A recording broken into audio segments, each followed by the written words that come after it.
bum bum bum bum bum bum bum bum bum bum bum. The Peter Dislike Show. Bum bum bum bum bum bum bum. I need you guys to continue to pray for me by leaving a dislike on this video. Pray to the God of dislikes. I'm feeling a lot better than I was earlier this week. I had a really rough week because of the holiday, Veterans Day, and a number of other things. A little bit of background. I teach at a community college, and I don't know life outside of the college. And as a result, every time we have a holiday, it feels like a letdown. It feels like somebody has jammed the pause button or the mute button on my life when a holiday comes, right? To give you an idea of how much rapport I have with the students, even bad events with the students aren't that bad. I had a student who I suspected was being dishonest. This was a few semesters ago. What had happened was that every time we had an online activity, online exam, he would come back to me to complain that his computer had frozen, that accounts weren't working correctly, and all that. And I even offered to see if I could help him with updating Windows, and he didn't want me to do that. And he would just constantly complain that his internet connection wasn't working, his computer froze, and all that. And then conveniently, after I reset the exam, he would do beautifully. And I was at the end of my rope thinking about what to do about him.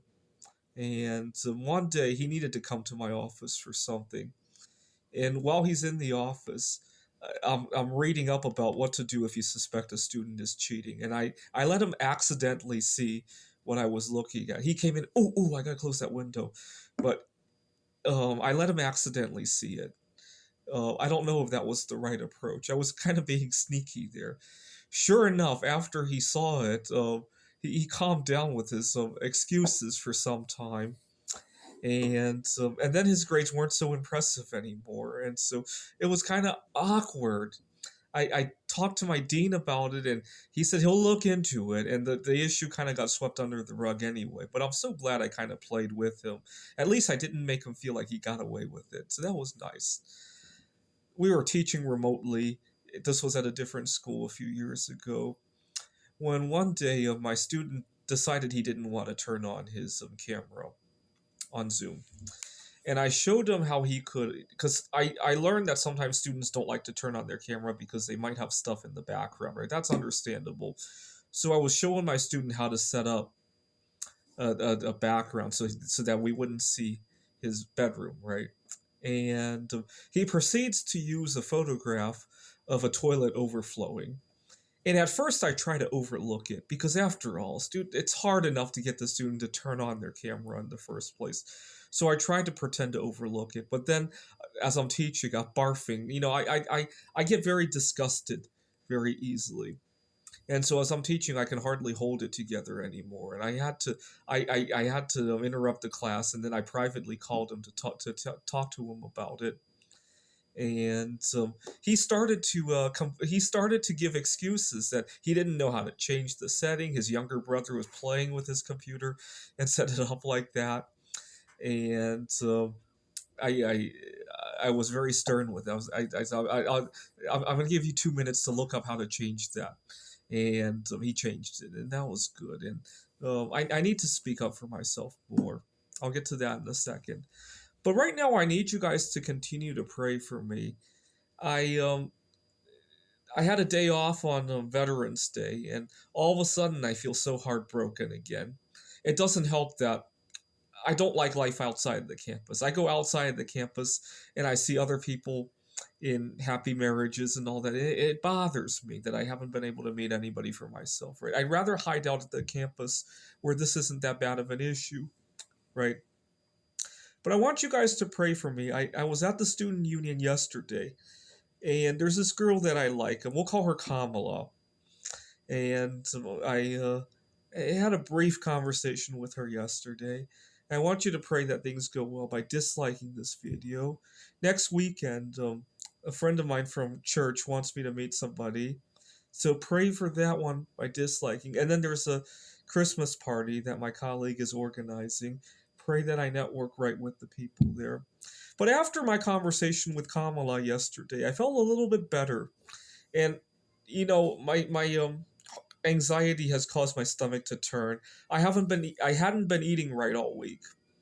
And yesterday, after I felt good, I used that opportunity to finally have a good meal, and so that was good. I also want to stop using so much. I've been taking a lot of lithium orotate. I'm only supposed to be taking 20 milligrams of lithium orotate, but lately I've been taking 100, 200 milligrams to help with all the anxiety that has been going on. And also, I've been abusing Sudafed as well.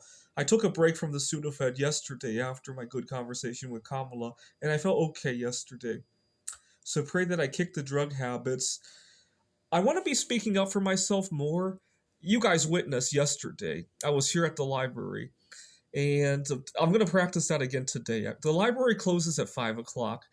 But security here is always anxious about kicking people out at 4:50. He just wants to get home early, right? And I gotta learn to speak up for myself, right? So today, I'm even if I don't have anything to do, I'll make sure to come back at 4:45, just so I can play with him again, right? Make sure I record a video and mess with him.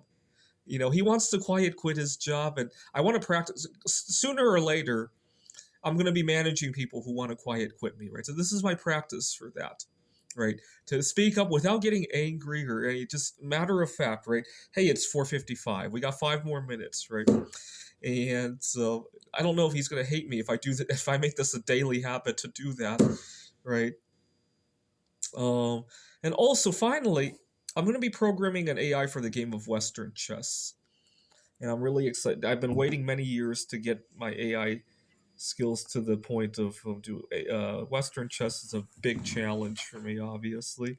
Yeah, I'm going to be programming the AI for that. A little bit of background. I started programming. Can I ask you how old you are? Oh, okay. Maybe I should go some. Give me a second. So, I've been programming AI for quite a number of games. My biggest blockbuster project was during the quarantine when I programmed an AI for the game of Backgammon. I nicknamed the game Corona Gammon. And I competed in a number of backgammon tournaments. We had events, special events like Man versus Machine event. And then 2 years ago, I started programming an AI for the game of Ticket to Ride Poland in support of Poland's help with the Ukraine situation. Unfortunately, I never quite finished the AI for the Ticket to Ride Poland. I need some final touches for the game to be playable, but I've been having a hard time with doing that because I had a lot of anxieties with the game. What had happened was I was teaching at a different school, and I had asked a colleague if she would play a couple rounds of the game first with me, and then with the AI to test it out. And she was, I was upset at her and how she dealt with the situation. She could have just said no from the get go, but she dragged it out. She's busy with stuff. You know what? A lot of times, I've learned that there's no such thing as one is too busy for something. Usually, it's because they put it at such a low priority that other things completely overwhelm it, right? So, for example, and this is where I need to speak up for myself again. At my job right now, I teach at two different community colleges, right? Very seldom when somebody asks me to fill in for an odd hour or do some kind of favor, or give them a ride somewhere or any number of tasks, right? Very seldom is it 100% impossible for me to do something like that, right? Especially if somebody like me, I'm able-bodied, right? Let's suppose that my colleague needed a ride to work or something, or needed me to fill in for a different other than the one that I'm working. Very seldom is it that I really genuinely can't do it, right? Usually, what's much more likely to happen is that there's something else I'd rather be doing, right? Whether it be shooting a YouTube video, or writing an AI for the game of chess, or if it's to give a ride, let's suppose tomorrow my colleague needs a ride to work, right? I'd have to clean out my car because you guys see I'm an artist, and it entails quite a number of steps before the car could even show up at my colleague's home, right? But it's not impossible, right?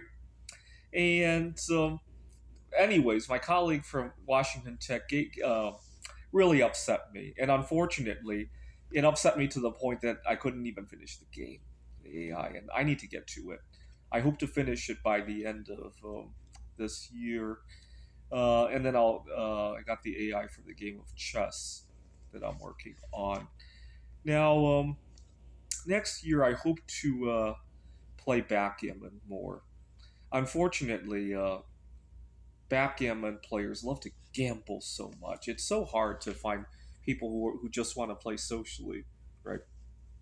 And uh, that's really unfortunate because there's so many great networking opportunities. I don't know why you have to gamble so much on backgammon. Nobody gambles when they play chess or play a Ticket to Ride, or any number of games, right? I'm really upset at how this past election there was so much gambling involved there too, right? Not that I'm religiously against it. It's just that a lot of times these things are outside of my budget, right? I was at a backgammon tournament in New York one time, and I so badly wanted to play these two players. I was watching them; they were very well dressed, and there were a lot of good conversation going on. But as I'm watching, they asked me to leave, and they were like, "Excuse me, sir, but this is $1,000 a point game. Could you please give us some space?" And I was very disheartened because I want to network with people, and it made me wish that I had a few $1 million and I could just say, "Okay, let's play." Then I got $2 million to play with you guys, right? It made me wish that I had hit it big, right? And every time every time I do something that has potential to hit it big, like my art projects, like the AI for the game of backgammon, maybe someday I'm gonna win a Nobel Prize on that. I think about when I win the Nobel Prize, and I think the prize money is like over $1 million US. Now I could go back to New York, go back to that tournament, and watch those two idiots play again, and then go like, "Okay, let's join you guys." Then I really wish I could do that. Unfortunately, as it is, I've been playing backgammon for 12 years, and believe it or not, probably more than half of all of the games of backgammon I ever played were against the Corona Gammon, if you could believe it, and maybe XG. I used to have the XG as well, and I want to be playing human opponents more. So pray for that to happen by leaving a dislike on this video. This is the Peter Dislike Show. Bum bum bum bum bum bum bum bum bum bum bum bum.